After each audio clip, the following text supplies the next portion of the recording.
The Poem of the Man God. Preparation for the Passion. Chapter 540. The Judaeans with Martha and Mary. 19th of December, 1946. Martha, although broken-hearted and exhausted, is always a lady who knows how to welcome guests, honoring them with the perfect urbanity of a true-born lady. Thus, after leading the group into one of the halls, she gives instructions to bring the refreshments that are customary, so that the guests may have what can restore them.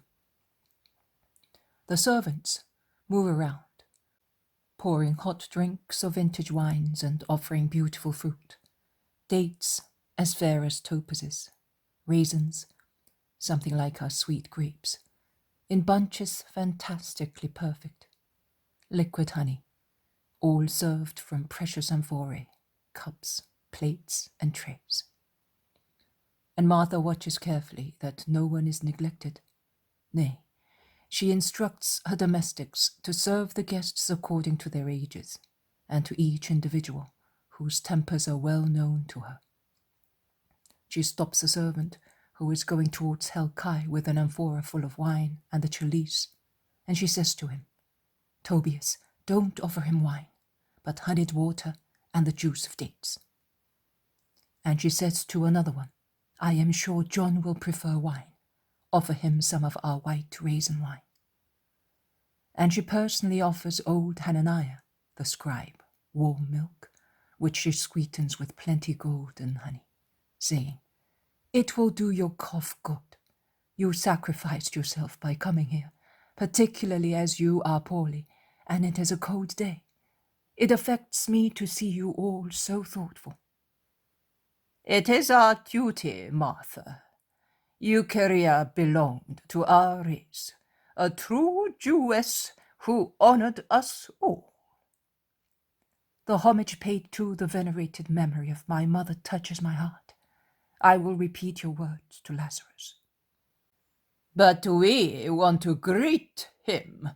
He is such a good friend," says Helkai, with his habitual falseness, approaching her. "Greet him.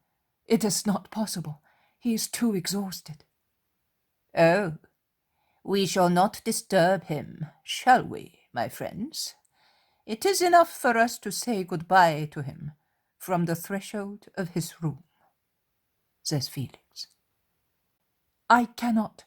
I really cannot. Nicomedes has forbidden fatigue and demotions."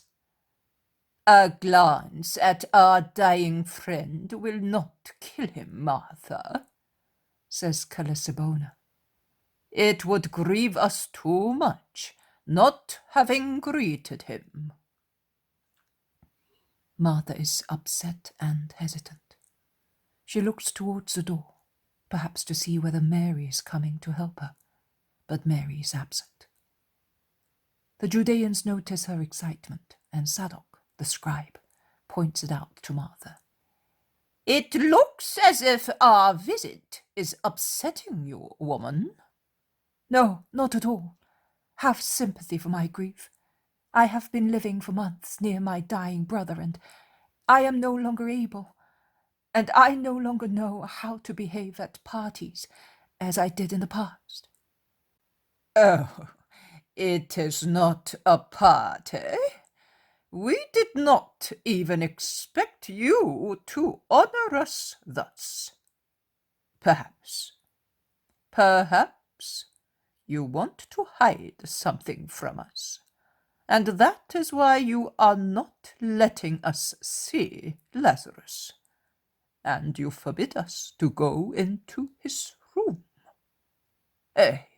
It is obvious, but be not afraid. The room of a sick person is a sanctuary for everybody. Believe me," says Helkai. "There is nothing to be concealed in our brother's room. There is nothing hidden in it.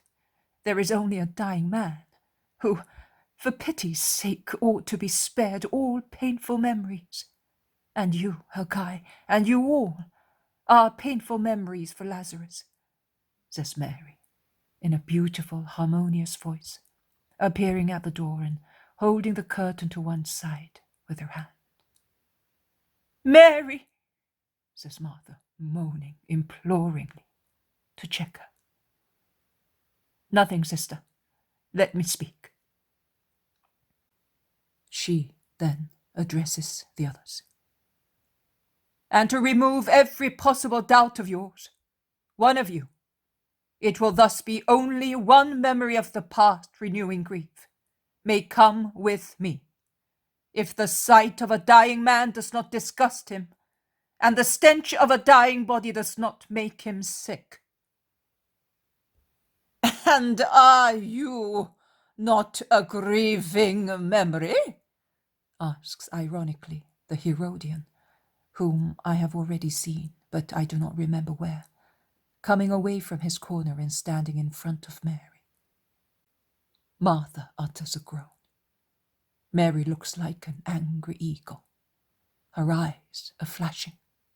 She draws herself up proudly, forgetting the fatigue and grief that bent her body, and with the countenance of an offended queen, she says, Yes, I am a memory as well, but not of sorrow, as you say.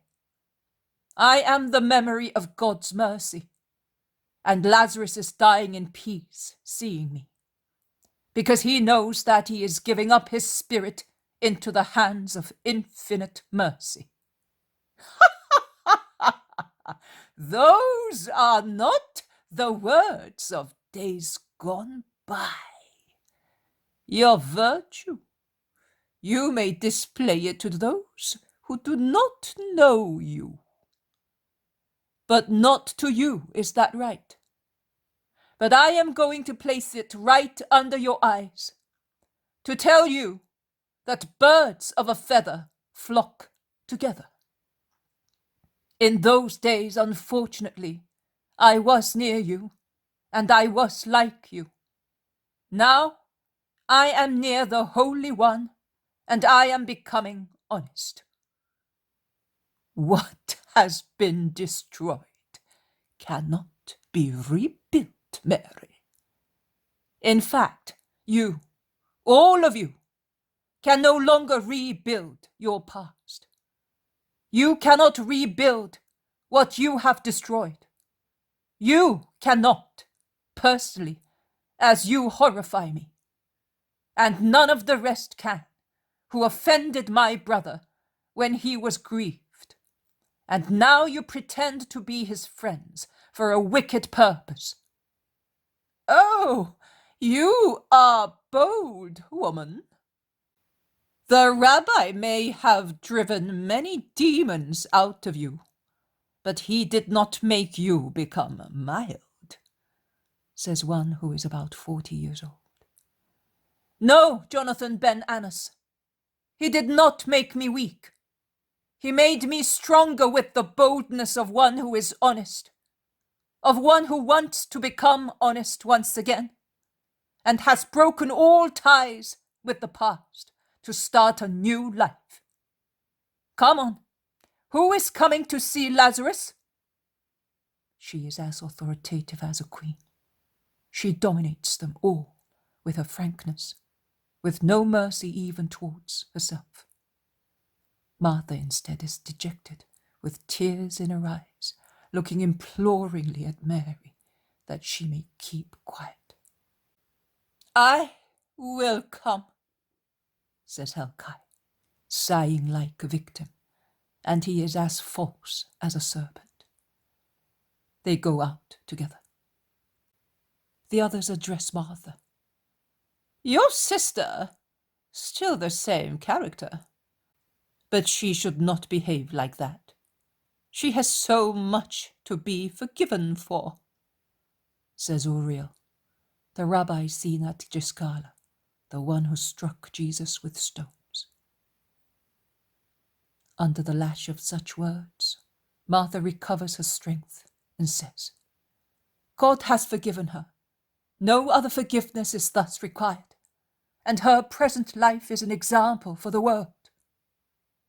But her daring soon abates and turns into tears.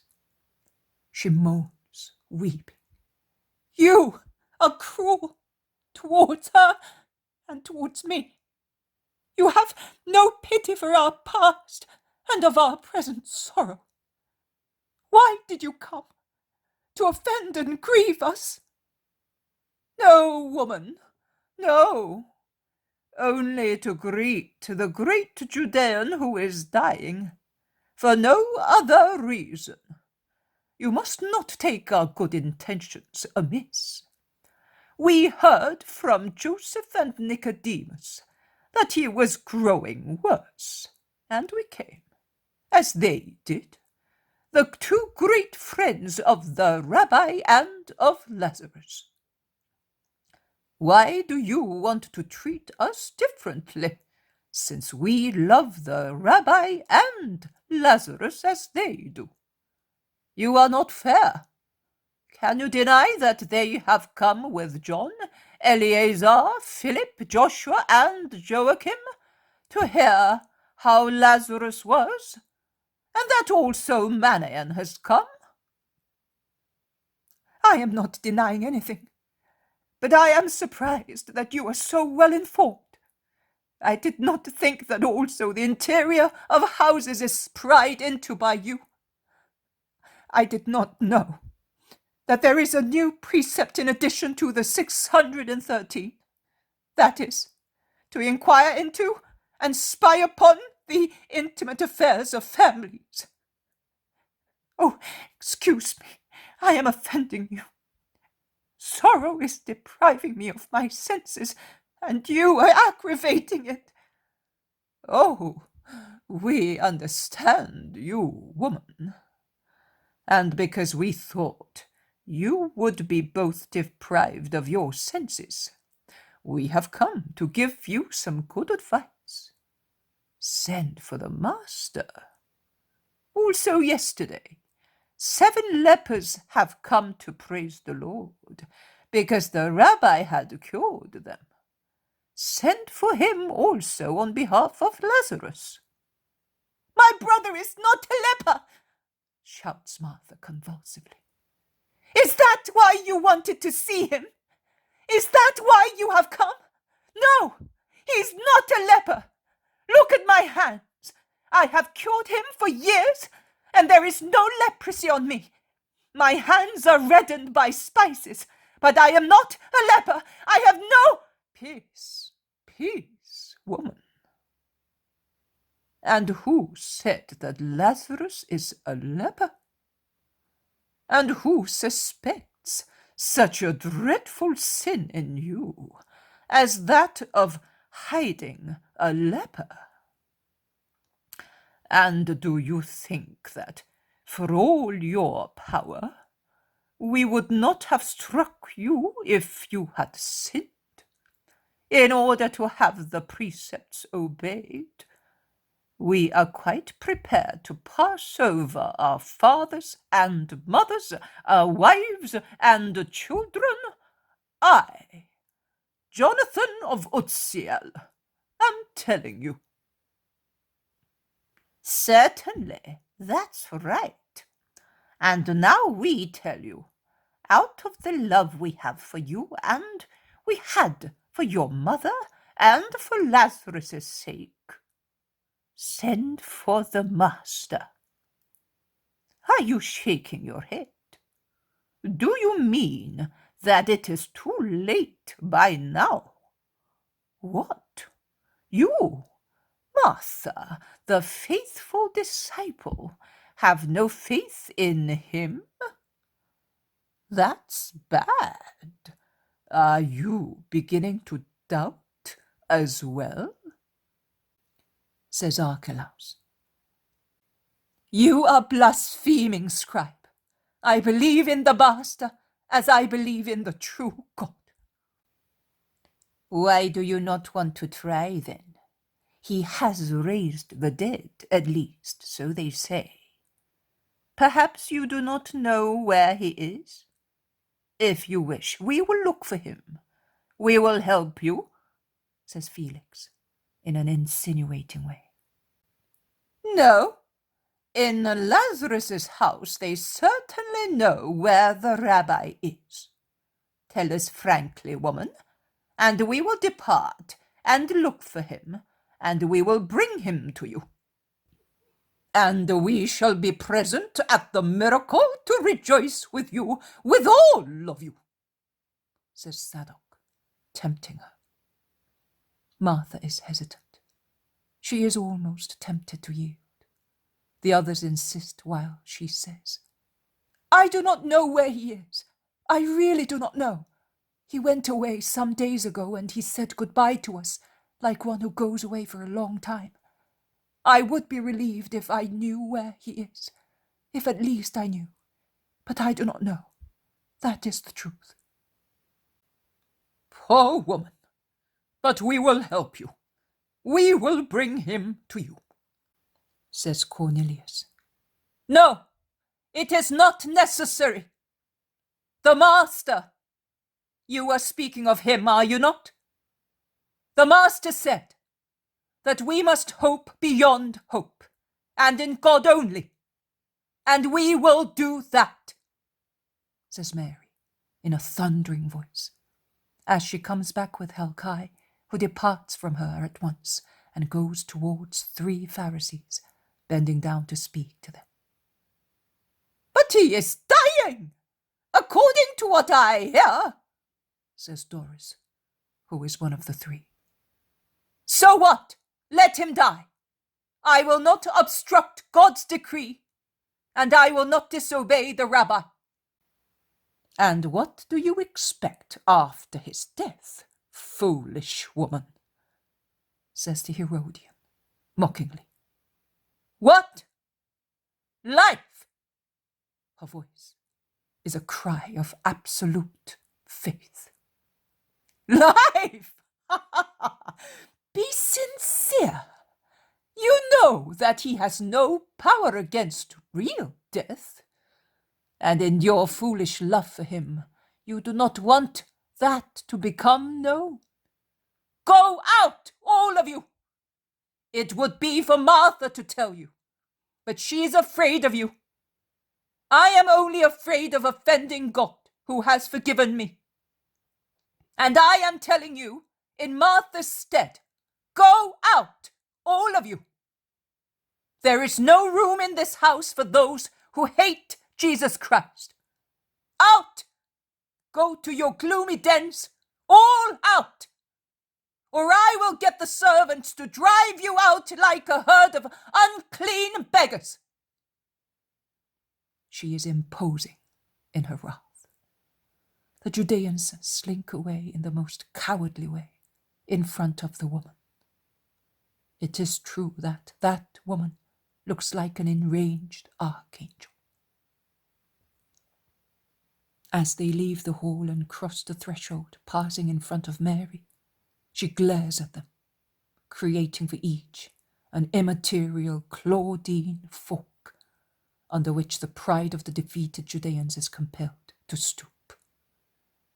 The hall is at last cleared out. Martha collapses on the carpet, bursting into tears. Why are you weeping, sister? I do not see why you should. Oh, you offended them. They offended you. They offended us. And now they will avenge themselves and... Be silent, silly woman. On whom do you expect them to avenge themselves? On Lazarus? They must decide first. And before they do that, no one revenges oneself on a man who is done for. On us? Are we in need of their bread to live? They will not touch our property. The shadow of Rome is cast over it. On what then? And even if they were able to do that, are we not both young and strong? Shall we not be able to work? Is Jesus not poor? Was our Jesus not a workman? Shall we not be more like him if we are poor and workers? You ought to be proud in becoming so. Hope for it. Ask God to grant it. but what they said to you. Oh, what they said to me. It's the truth. And I repeat it to myself. I was unclean. I am now the ewe lamb of the shepherd. And the past is dead. Come on, come to see Lazarus.